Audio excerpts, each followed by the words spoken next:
Peace, everybody. It's your boy. Let's talk. We back with another video. All right, man. So let's talk about 9 to 5. How it's pretty much the new modern day slavery. Y'all ever notice that? Y'all ever hear people talk about how they feel like a slave working at their job, or even if they don't necessarily say it out loud, but just off their actions, just the things that, or they talk about their job, just off their attitude about where they work at, just everything about it, or how like they're always unavailable because they got to be at work. And a lot of times you're working so hard, you're working all these hours, working 60, 70 hours a week, and you can barely afford to pay all your bills. Like you working like double overtime just to make ends meet. It don't make no sense. And that's why, if y'all notice, a lot of people now, they starting to downsize. People are quitting their jobs, selling their homes, cashing in their 401ks, like moving off grid. I just talked about this.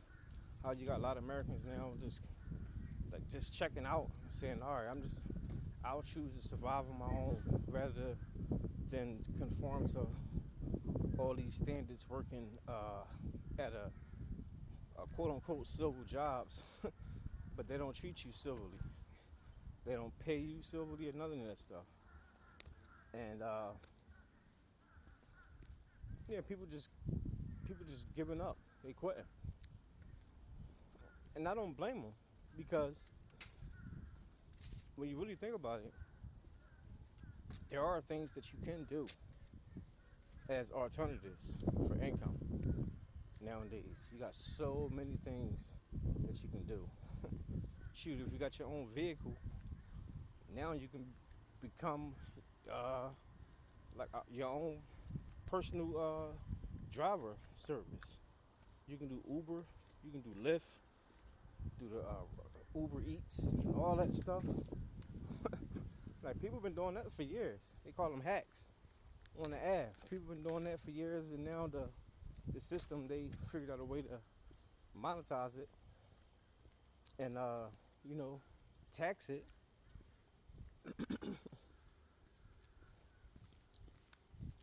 So I guess it can be more legitimate. I don't know, but it's still a pretty decent business if you choose to do that.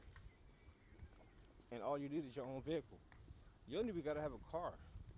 If you got a good working bike, you can do stuff like that too. Because I see people delivering food, being a courier with bikes. They've been doing that for years as well. You can do that as well. Shoot, you can become a content creator, do stuff on social media, get it monetized. If you have, personal trades, if you got a skill as an electrician or a carpenter, you can start doing that. Start your own business. It may not be, legitimate at first, but you can get it that way through time and finance. So it's so many ways you can make money nowadays without actually having to submit yourself to a standard 9 to 5.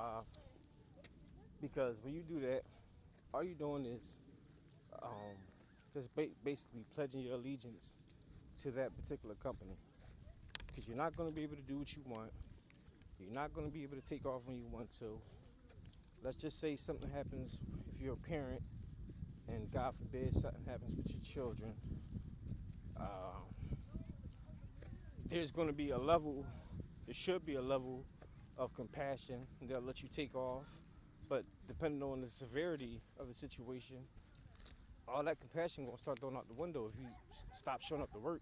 If you keep calling out, so it's like you're gonna have to go because hold up, thought I seen something, but it's like you're gonna have to go because if you don't go, then you're gonna be out of a job.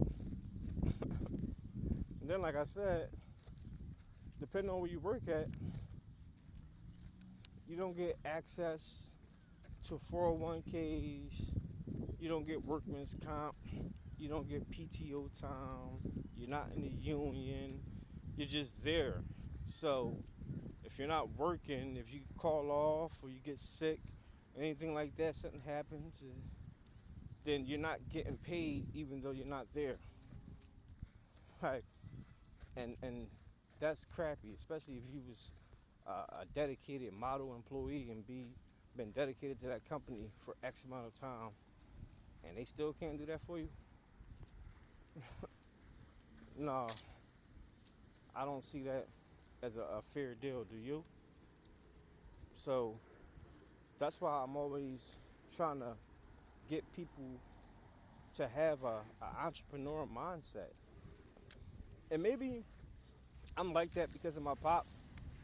And my pop always been a hustler. My pop always been an entrepreneur as far as back as I can remember. And I was fortunate enough to have like two men in my life to raise me, and my pop, and my step pop, and they both was the same as far as that aspect. As far as being hustlers, being strong, assertive men, and always finding a way to make a dollar. Like that was crazy how I lucked up on that. Like they both was like that. So like I got it in me honestly. So that's why I be trying to tell y'all, like grind, man. Even if you ain't like got it in you, figure out a way to get it in you. Like find some type of motivation, something to lock into, to make you get that drive. Because you don't have to conform. You don't have to be a slave. Like you can do your own thing. And even if it's not right now, you can build yourself up to that. So then that one day, whatever it is that you're doing yourself, like monetarily, it will be enough to supersede whatever it is that you're doing on your 9 to 5. And as long as you don't be able to do it consistently, you can quit your 9 to 5 if you choose to do so. So yeah, do that, man. Because if you stay at a 9 to 5, you're gonna be depressed. Now this is not this conversation is not for everybody, because I know some of y'all love your job, and that's cool. This is not a knock. It's not a diss. These conversations are for the people who feel like a 9 to 5 is, not serving them any good, any purpose. And if this you, then think about it. But that's all I got for now, guys. Let me know what y'all think. Drop y'all comments down below. Make sure I hit the like, subscribe, and hit the bell. I'll see y'all the next one. Peace.